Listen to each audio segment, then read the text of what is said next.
today is Kathleen Dollard. Kathleen, how are you? I'm doing great. How about you this morning? I'm a little tired. It's early. It's been a long really week, too. early.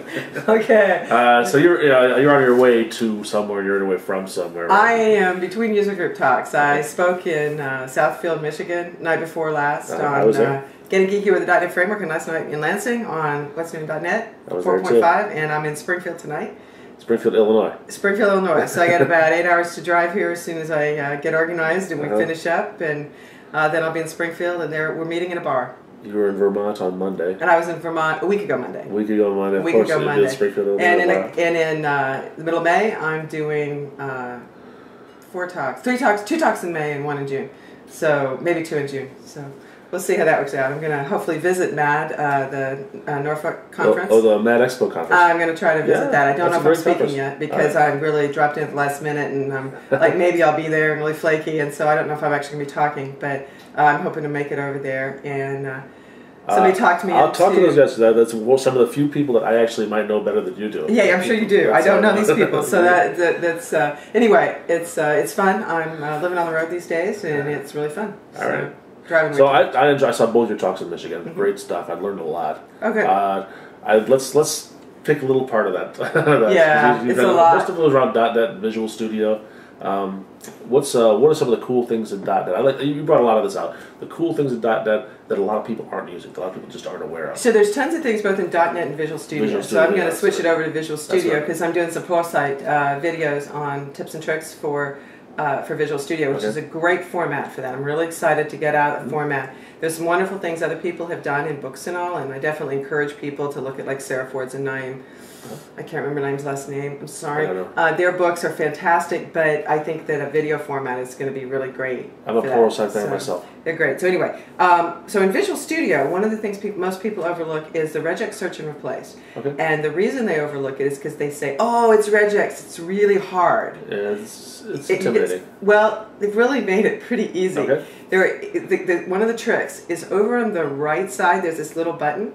And we kind of forget that those buttons on the right sometimes do fun stuff. And it brings up access to the regex that's inside Visual Studio 2000, the initial through 2010. All of those use the same regex, which is not a normal regex. It has got some differences. And then in Visual Studio 11, the next version, we get a normal regex. So it changes by changing the way the regex works. But because what you're doing is very simple regex, you're normally doing a dot, which means any character, and a star, which means any number of times. Right. So for just one quick example, if you're trying to find a bunch of places that maybe you have a method name and a parens, and then you've got some parameters, and you want to change something in the parameters. Okay. Or that method name is very, very common and is appearing in a bunch of other contexts. Okay. So in both of those, what you can do is you can actually write a quick little regex, which says, I don't care what's inside the parents, I want you to change it, finding, regardless of what's inside the parents. It's just one example. And you can, once you do that, then you're replacing, that whole block. If you want to go deeper, you do have the full, parameterized regex. You can, you can switch around parameters. You can do really exotic things, but that does take a little more regex knowledge. Sure. But what most people would do with regex, you could learn in 5 minutes. Okay. You just have to go in there and explore. It's pretty good stuff. I inherit a lot of code that's been written by a lot of people. Some of those variable names are inconsistently named. That's great. A last name, for example, it's probably going to have an L in it. It's probably going to have an N in it. I can find all the places where I've got that pattern. Right, and it can either be a replace or not. And also, that's the way that you get into being able to replace the special characters like tabs. So if you've ever struggled with that, you want to put a new line character in or a tab character in, then go to regex, and that actually does make the replace field also a regex field. Very cool. So yeah, there's cool stuff in there. That's fun. Next one. Well, there's cut and paste people overlook. So the easy one that people overlook is the Clipboard Ring. And Visual Studio 2010, it's a little flaky for some people, and nobody's gotten the bottom of the bug yet. Okay. But what the Clipboard Ring means is that when you paste something, you do Control-V. Right. And if you want to cycle through what you have been cutting or copying, every time you cut or copy something, it goes into the Clipboard Ring. And if you want to cycle through that, use Control-Shift-V. Ah, okay. And what that allows you to do, if you've ever copied and you went to a lot of trouble to mark something and get exactly what you wanted to copy. Accidentally copy something else. And then you go over to where you're going to paste it, and the first thing you do is something like get rid of a line you don't want, so you do like a Control-L to cut a line, and all of a sudden, you just wiped out that Control-V, and you go, oh man, I got to go back and do all that work again. Yep. Well, Control-Shift-V should cycle through the clipboard ring. If it's not working for you, it means you're running into this intermittent bug that Visual Studio 2010 has. But it should work. And then is that a Visual Studio thing, or is that a Windows thing? Because I know the Office products also have that. Do they? They don't have the same the shortcut key, but they do allow you to see what's on your clipboard. Well, the idea, it goes across different things. As far as I know, that's just something each individual application does. I don't know that there's a shared clipboard. So if I copied like from Notepad into Visual Studio, that might not work?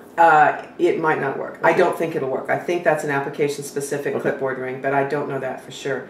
Another one is that you can drag code into the toolbox and drag it back out. Yeah, I've done that. So that's when a lot of people... That's nice for demos. And when you're doing that, the toolbox can be arranged, so you can add a new group in the toolbox, which is just your junk, so you can separate that out from everything else. So yeah, that's one that's a lot of people overlook. And another one is that some people don't use XML Intellisense when they're writing XML. So one way I like to get people to think about what they could do is if you work with web config, you may know that you get pretty good Intellisense in web config. Yep. Well, that all comes from the XML Intellisense. All that requires is that you create a schema. Right. So if you've got a schema, you're going to get XML Intellisense and completion based on your schema. And you go, oh yeah, but that's a lot of work. I don't want to write a schema. Well, even if you're not a VB coder, go open up VB and use XML to schema. Because VB has an ability to just give it a piece of XML, give it a lot of XML, give it 14 files and 3 fragments and something else, and it'll figure out the schema for you. Wait a minute, so I'm not a VB guy. You're saying that in VB there's a feature that C# doesn't have? That's oh yes, there's a few. There's a few. Okay, all right. So I should stop looking down on those VB people? We keep getting the C#. I do both, okay? So we keep getting all the VB, we keep getting the C# features moved into VB, but we're forgetting to move all the VB features into C#. So explain that feature to me. It sounds pretty cool. So it is. You're in VB, but you're working with XML? Right. So I know VB has XML literals. And this is not VB XML literals. That's different. It's something that was put in to help with that. But it's a different feature. So what you can do is create an XML file, whatever you're going to do. So you've got your target XML, the way you want it to look. And you can have as many files and as many fragments as you want to. And then you go into Visual Basic and you say add a new item. And you go into data, which is where the XML features are. And there'll be XML schema, which is exactly like C#. And then XML2 schema. Okay. And XML2 schema brings up a new dialog and says, give me the sources, give me the XML sources I need to work with. Oh, that's very cool. And so you can give it file names, you can give it fragments, you can give it, you just give it the XML, and it says, okay, I'll figure it out. Now, it might not be exactly what you want, but it's a good start, then you can say, oh, that's wrong, and fix it. I'm getting something back. I used to be a BizTalk guy. I spent about 2 years doing nothing but BizTalk. And that has that feature in it. But now, nobody that's not a BizTalk I would ever install BizTalk on their laptop. It's just it's a big thing to install. But I would use that feature to get there. And I lost it when I moved on to. And you don't have to write any VB code, right? Because all you have to do is do this and then copy back to C# project. So if you're like, oh, I don't do VB, that's okay, because you're just going to copy kidding back. about looking down on VB programs. Well, everybody's got their things. VB's been a great influence in the history of application development. So, it's had a great influence on C# coders, even if they don't want to admit it. So. Yeah, I agree.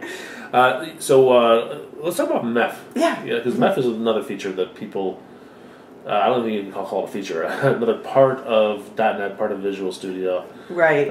That's people just aren't aware of, I think. Right, and it has a really weird name, and I don't think it helps it, because the name is the Managed Extensibility Framework, and so you'd have this thought that maybe it's about extensibility. And it is a way to extend your application, but the way we extend applications today is through dependency injection and inversion control containers. That's the pattern. Now, there are some fantastic inversion control containers that do things MEF doesn't do. So I'm not trying to go into inversion control wars. But the MEF does what most people need, especially in version 2, which comes out with .NET 4.5. One of the things I showed at last night's talk is my slide about all the numbers. And right now, in upcoming releases, we have a 1.7, a 2, a 3, a 4, a 5, a 6. I think we're missing 7 and 8, a 9, a 10, and 11. So, you know, if you're crazy, if you're going crazy about the version numbers, it's because they're insane. Yeah. But MEF2 fills the two big holes. Well, there's kind of a third one, but the two really big holes, which is that there's something called resolution of open generics. And what that means is that I can write a single class that is going to fulfill requests. And that class can be a generic class and can fulfill requests with a whole bunch of generic arguments. Okay. So let me just back up just 1 minute and say that the overall goal of dependency injection is to take one part of your application and have it say, I need something, and another part of your application says, I can give you that, and we have a container that meets them up. Okay. Now that's the quick version, and if you know, I know you work with this, but if you talk to anybody who doesn't have an image of that, you can just think a dictionary. It's good enough to get your head around the simplest thinking around IOC containers. So, the idea is you're not going to bind your code to a concrete implementation. And you do no binding. There's no references. Yeah, it's all symboled at runtime. Exactly, and it's done based on interfaces. So you have references to interfaces, and then something comes in and fills that interface that you've never seen before. Right. And so generics does a different way, kind of the same thing, but it's the same thing where your code is doing something specific at runtime based on what you're asking at runtime. So what we get in MEF is the resolution of open generics, so that I can do this, I can do this for any generic argument you send me. And we couldn't do that in MEF1. Okay. So that's huge. And the second big thing is something called Inference, and I'll just shorten that down to say that some people that work with IOC containers complain a lot about the fact that MEF1 is attribute-based, so you stick attributes throughout your code. You don't need to do that at all, and there's a good chance you won't in MEF2. You can, for example, say, take everything that implements this interface and assume that I want to export it or make it available to fulfill that interface. Okay. That you can just write one line of code and do that. Okay. So that it's still not configuration based as its first choice, and I think that's a benefit. But some people are going to go, "Oh no, we really like configuration." Oh, so you think it's an option? You can do it one way. You can't. Yeah, there's a lot of options now. So that, and the final thing that's doing is it's making its diagnostics better. The whole dependency injection world, all of that, your Achilles heel is debugging. Sure, anything loosely coupled, it's like that. Yeah, and so there's one particular thing that we get, and it's got a great name. It's called disable silent rejection. So before you could have a silent rejection, and you know what a silent rejection is. I've had a lot of silent rejection in my life. I'd like to say. So now you can turn off silent rejection, and I won't go into what silent rejection is, but it was a huge step forward. That's a good thing. So that means basically the rejection will still take place, but at least you know about it. Exactly. So there were certain cases where you could have a failure, and you would get the problem that you would see, the symptom, which is what you're going to look at, would be at a very different point than where the problem was. Right. And when we're looking at debugging in general, I know I've taught debugging for a while, but one of the things that makes debugging hard is to have separation in time or space. And for us, space is lines of code. If you have separation in time or space between where the symptom is and the true problem is, that makes debugging very, very hard. And what disable silent rejection does is it closes that gap. Okay, so just the big problem, or the hardest part of MEF is making sure that your imports match your exports. That what I expect to get, there is really something there to fulfill that contract. And if it's not there, or if something unexpected is there, then or there's two of them, whatever. If what you expect to be there isn't something that's not there or is different, that's right. Then you may not see the problem there, but later on when you go to use that thing, it's gone. It's exactly. You get a null reference exception, for example. Exactly. That's exactly the kind of thing that you can get, or some other part can fail because of the way it's created versus the way this other one was created, and it's a real headache in MEF 1.0. So those people that are using it will understand that, and the rest of the people just get to know they can turn it on or off, and they can have the behavior they want. Because if somebody gives you a part and you're allowing people to bring parts into your application like Visual Studio does, then you don't want your application to crash because somebody did something wrong in a part that that it's been brought in beyond your control. So in that case, you don't want your application to crash. There's some very good reasons to have silent rejection turned on, but it makes debugging a nightmare. And so for most of us, we want it turned off. Okay. Anything else? I don't know. I could talk all day. Let's get on the road, though. Let's get you on the road then. Kathleen, thank you so much. Okay, yeah, it was great. And good luck with your. In fact, your company is called what? Crystal Meth Lab. Crystal Meth. MEF. Lab. Crystal Meth Lab. Yeah. Thanks a lot. Okay. Have a good day.